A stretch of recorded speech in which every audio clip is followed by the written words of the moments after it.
విదేశాలలో చదవాలనేది మీ కోరిక, కానీ చాలా సందేహాలు. వీటన్నిటికీ ఫుల్ స్టాప్ పెట్టి మీ డ్రీమ్స్ ఫుల్ఫిల్ చేసుకోండి. Contact Videsh consults. బడుగు బలహీన వర్గాలకు అధిక ప్రాధాన్యతనిస్తూ సామాజిక వర్గాల వారీగా రాజ్యాధికారం అందించేదే లక్ష్యంగా కూడా సీఎం జగన్మోహన్ రెడ్డి నిన్న 175 స్థానాలకు సంబంధించిన అభ్యర్థులను ప్రకటించారు. మరోవైపు పార్లమెంట్ అభ్యర్థులను కూడా ప్రకటించిన పరిస్థితి. ప్రస్తుతం మనతో పాటు ముమ్మిడివరం ఎమ్మెల్యే పొన్నాడ సతీష్ గారు ఉన్నారు. ఆయనతో మాట్లాడదాం. సార్ నమస్తే.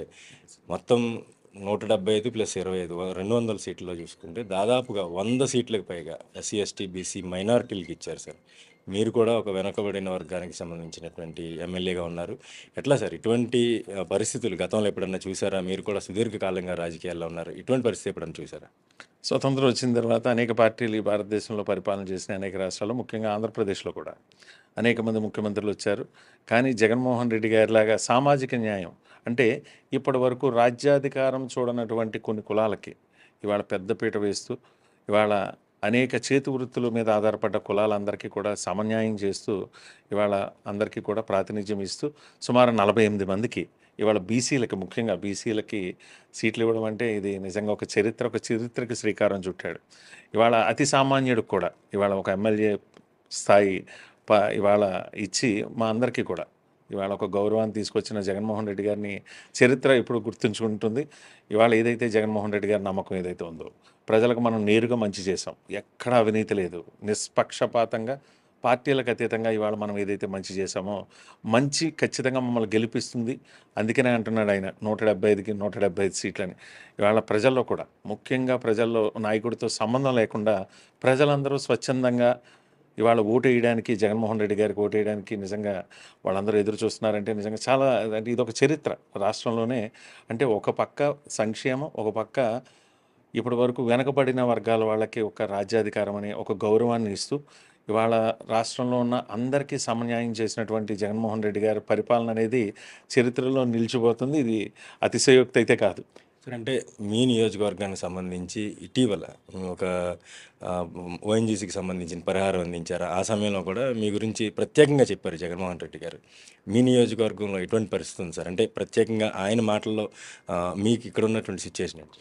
2018లో నాకు ఆయన ఏదైతే నేను రాజకీయాలకు 2009-14 కాలంలో నేను మొదటిసారి ఎమ్మెల్యే చేశాను. అప్పుడు రాజశేఖర రెడ్డి గారు నాకు సీట్ ఇవ్వడం జరిగింది. తర్వాత జరిగిన పరిణామాలతో నాకు రాజకీయాలు సరిపడవని చెప్పి నేను రాజకీయాలకు దూరంగా ఉన్నాను. 2018లో ఆయన స్వయంగా నాకు అవకాశం ఇచ్చారు. సతీష్ అయితే ఈ నియోజకవర్గం బాగుంటుందని చెప్పి నా మీద ఉన్న అభిమానంతో ఆయన నాకు సీట్ ఇవ్వడం, ఆయన పెట్టుకున్న నమ్మకాన్ని నిజం చేస్తూ ఆ రోజు మనం గెలుపొందడం జరిగింది. ఈ 5 సంవత్సరాల్లో ముఖ్యంగా ముమ్మడివరం నియోజకవర్గం ఆయన 3 సార్లు వచ్చారు. ఏ నియోజకవర్గానికి 3 సార్లు వెళ్ళాం. ముఖ్యమంత్రి హోదాలో 3 సార్లు వచ్చారు. సుమారు 600 కోట్లు మా నియోజకవర్గానికి అభివృద్ధికి ఆయన శాంక్షన్ చేయడంతో పాటు ఈ నియోజకవర్గంలో ఎక్కువ ఉన్నటువంటి మత్స్యకారులు ఎవరైతే ఉన్నారో, వేట మీద ఆధారపడ్డ మత్స్యకారులు ఎక్కువ మాకు. సాధారణంగా చాలా నియోజకవర్గాల్లో ఇతర వృత్తుల్లోకి కూడా వెళ్ళిపోతారు మాకు.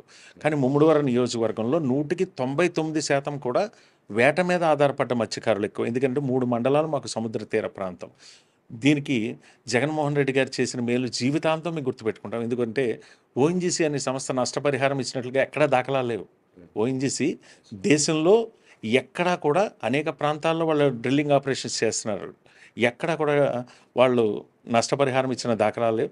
మొట్టమొదటిసారి ఓఎన్జీసీ సంస్థ, అంటే గతంలో జిఎస్పిసి ఇచ్చింది, రిలయన్స్ ఇచ్చింది. ఓఎన్జీసీ అనేది కేంద్ర ప్రభుత్వం ఆధీనంలో జరుగుతున్న సంస్థ కాబట్టి ఎక్కడా దాఖలాలు లేవు. అలాంటిది మొట్టమొదట ఆంధ్ర రాష్ట్రంలో సుమారు 645 కోట్ల రూపాయలు నేరుగా ఈ నియోజకవర్గంలో ఉన్నటువంటి పేద మత్స్యకారులు ఎవరైతే వేట మీద ఆధారపడ్డారో వాళ్ళకి నష్టపరిహారం చెల్లించడం అంటే ఇది ఒక గ్రేట్ రికార్డ్. ఇది దానికి సహకరించినటువంటి ముఖ్యమంత్రి గారికి జీవితకాలం రుణపడి ఉంటాం మేమందరం కూడా.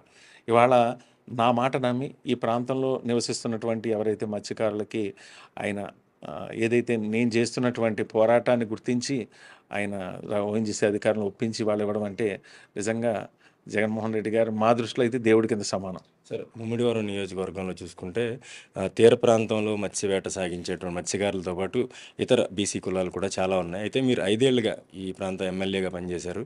వాళ్ళకి సంబంధించినటువంటి ఎటువంటి ప్లాన్ ఆఫ్ యాక్షన్తో ముందుకు వెళ్తూ ఉన్నారు? ఇప్పుడు మరోసారి ఎమ్మెల్యేగా కూడా పోటీ చేస్తూ ఉన్నారు. ఏమన్నా అసంతృప్తి, ఎక్కడన్నా ఈ పని చేయలేకపోయాను, వచ్చే 5 ఏళ్లలో ఇది పూర్తి చేయగలను అని ఏమైనా హామీ ఇచ్చే అవకాశం ఏమన్నా? డెఫినెట్‌గా కొన్ని సామాజిక వర్గాలకు సంబంధించి ఏదైతే ఇక్కడ బీసీలు ఎక్కువ మాకు. బీసీ, ఎస్సీలు ఎక్కువ. సుమారుగా 2,40,000 మంది ఓటర్లు ఉన్న ఈ నియోజకవర్గంలో సుమారు 1,75,000 మంది ఎస్సీ, బీసీలు ఉన్న నియోజకవర్గం మాది. సాధారణంగా ఇక్కడ జీఎంసీ బాలయోగి గారు, బత్తిన సుబ్బారావు లాంటి గొప్ప పెద్ద మహానుభావులు మాకు ఇక్కడ పనిచేశారు. సాధారణంగా ఈ ప్రాంతంలో మంచినీటి సమస్య మాకు ఎక్కువ. 3 ప్రాంతాలు సముద్ర తీర ప్రాంతాలు అవ్వడం వల్ల మాకు మంచినీటి ఎద్దడి ఎక్కువ. నేను 2019లో కూడా నేను కౌంటింగ్ హాల్ నుంచి బయటకు వచ్చినప్పుడు కూడా ఒకటే చెప్పా, ఈ నియోజకవర్గానికి మంచినీళ్ళు ఇబ్బంది లేకుండా చేస్తాను. అదృష్టవశాత్తు నాకు ఓఎన్జీసీ నుంచి డెవలప్మెంట్ ఫండ్ కింద ఒక 50 కోట్లు వచ్చింది.